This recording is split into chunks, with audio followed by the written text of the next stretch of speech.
A push for accessible housing will drive up housing costs. Let's have a look.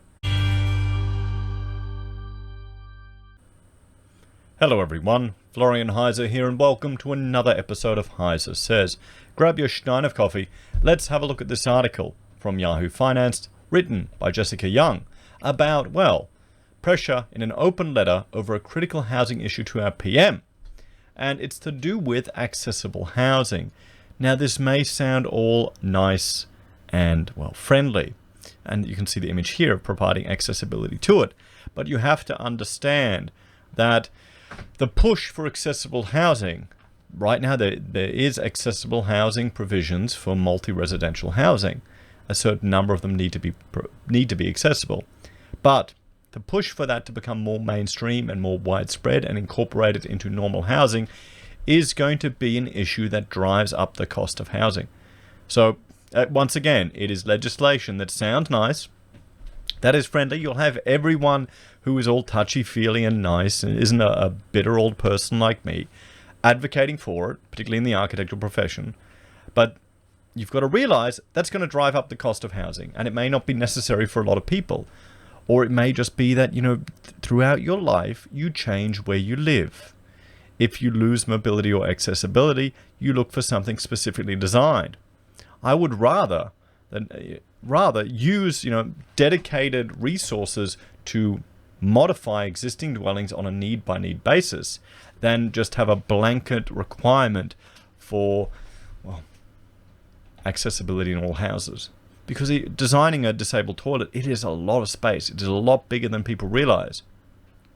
Getting accessible ramps that meet the Australian standard, they can be quite long and they can be quite expensive. These are all costs that are added to housing. We already have all of these energy ratings and all these things here in Queensland that make people feel good. They make you feel good. Oh, look, I got a 6-star house rating. It's a report that you pay someone to do where they pretty much copy and paste it. And the modeling that is done to test these housing, it's a joke. I've seen them just shonk it so easily to get what the developer wanted. That's the problem, guys. It's feel-good legislation. It buys votes for the inner city suburbanites and champagne sipping socialists who want to, do something better for the kids, when they're going to increase the burden on future generations getting into housing. I would love us to really strip back some of the what I would consider a luxury in the building code.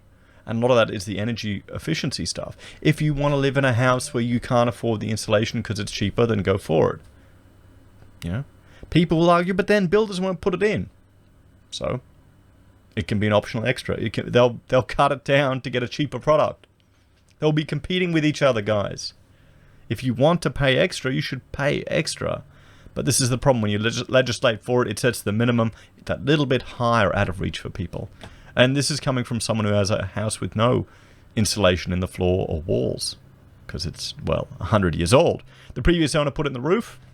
It's kind of working. So let's have a look. Prime Minister Scott Morrison is facing calls to address the lack of accessibility of houses in an open letter penned by 30 groups representing people with disability, older Australians, health organisations, homeless groups and charities. The Building Better Homes campaign is calling for minimum accessibility requirements to be included in the National Building Code, which requires new buildings to be constructed safely and sustainably. Now, as I said, these are going to be onerous conditions. There already are certain accessibility requirements for Class 2 buildings, for multi-res buildings. Do you want it for houses? Then a Queenslander on stumps, you couldn't do it. Do you want a requirement for lifts in houses? Even the smaller ones that go up the stairs. How many times have we had to install these accessibility features that never used, and then it becomes a maintenance issue? The changes would see at least one entry to properties without a step, and light fittings at a certain height, for example. A lack of accessible housing is leaving many Australians unable to access housing that is appropriate to their needs, the campaign website states. This impacts quality of life, employment opportunities, and productivity. Aussies living in homes that don't meet the needs are left paying for modifications as well as pay and unpaid care. But the number of Australians with a physical disability is expected to more than double from 3 million to nearly 6 million over the next 40 years, the campaign said. Some signatories to the campaign include the Australian Council of Social Services, Council on the Ageing, National Disability Services, St Vincent's Care Services, and the Building Designers Association of Australia. Well, there you go. There's the draftees are pushing for it. And you might say, oh, Florian, this all sounds good. And I appreciate designing places to make them age in place. But you've got to understand these are additional costs.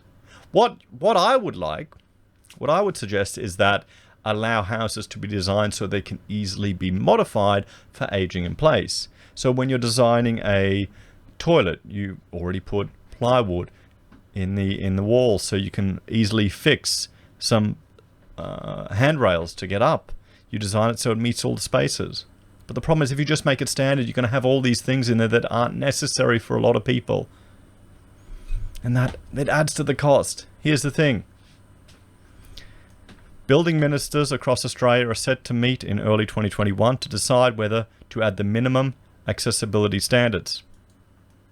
This will be a critical decision for the hundreds of thousands of Australians with mobility impairments who cannot get access to housing that meets their needs. Former Disability Discrimination Commissioner Graham Innes, who is blind, said in a video that most homes in Australia currently bar people with disabilities. But the changes would improve everyone's lives, he said, except people trying to get into a house, guys. Don't we have the NDIS? Isn't there funding already available to allow for the modification of housing? What do you think is going to cost us more? A portion of taxes devoted to modifying houses, or blanket legislation requiring all houses already meeting a certain lowest common denominator? You tell me. What do you reckon? It's very rare that an access benefit doesn't benefit a whole lot of others in society. And if we make our homes accessible to everyone, that means everyone can live out of their own home. Yahoo Finance reached out to Building Better Homes for comment. Australian comedian and film director Tim Ferguson. Why is a comedian and a film director talking about this? What the hell does he know about building homes? Who now uses a wheelchair due to multiple sclerosis, is also a signatory to the campaign and said accessibility was a key function to constructing a building. Well, we've modified houses for clients that have needed this, that have been in a wheelchair to give them access, and we've designed it with all the spaces and necessary to allow them to do that. This is the thing, guys. If you make these requirements the de facto, you're going to drive up the cost of construction for houses. That's what it's going to do. Do you want to increase the cost of housing for people? That's the question. For everyone. Accessibility standards will mean that firstly, I can come around to your place when you're having a party. You don't have to say, oh no, we can't have Tim. Well, you have the party outside. Mandatory accessibility standards are critical because, face it, one day your family, your friends, your work colleagues, people you know, and even you are going to need them. Well, he's right there. A lot of us are going to need accessibility.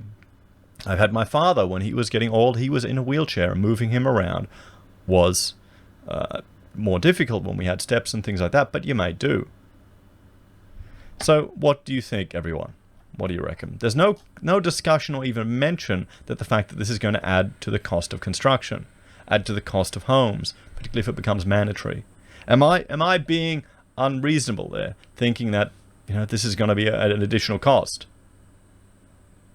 What do you think, everyone? I mean, right now, the house that I've designed, this house here, I've got a certain flood level that I need to have. And I need to have steps going up to that flood level, above the flood level. I need to be, I've designed it so we're 50 mils above the 1 in 100 year level. Now, it's never going to flood. The last floods we had here in Queensland, it's kind of like the little corner of the site's got a bit of blue on it. So Brisbane City Council is being stupid. But for me to get up 0.5 metre, I would have to have 7 metres of ramp. And I'd probably have to have a landing too. So just think about that. 7 metre concrete or timber ramp built on a house that's never going to be used. I might, I'd probably use it actually with the pram. That'd be great. But I could just carry it down the stairs. If I have accessibility issues in one time, then I'll put it in. But I don't want to spend that money now. What do you reckon? Let me know your thoughts and opinions in the comments down below. Now, my issue with this is for private housing, which can be modified. I would rather we design them to allow the potential for modification. That could be good. Maybe that should be a requirement, but not for every house. But for commercial and publicly accessible buildings, completely acceptable. We already do it, guys.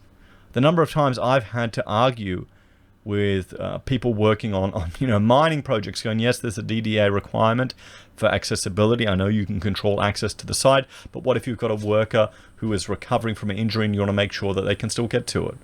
We put ramps all over the mines. It's different to a house. What do you think? Let me know your thoughts and opinions. Please like, share, and subscribe to the channel. If you're a fan and enjoy the content I create here, there are a few ways you can support us. You can join us on YouTube or Patreon. You can support us using affiliate links from Amazon, eBay, Independent Reserve, or AussieBroadband. You can buy merch from HeiseSays, use Gold Pass from the Perth Mint, or support us via PayPal. Take care, and I will see you all next time. Bye for now.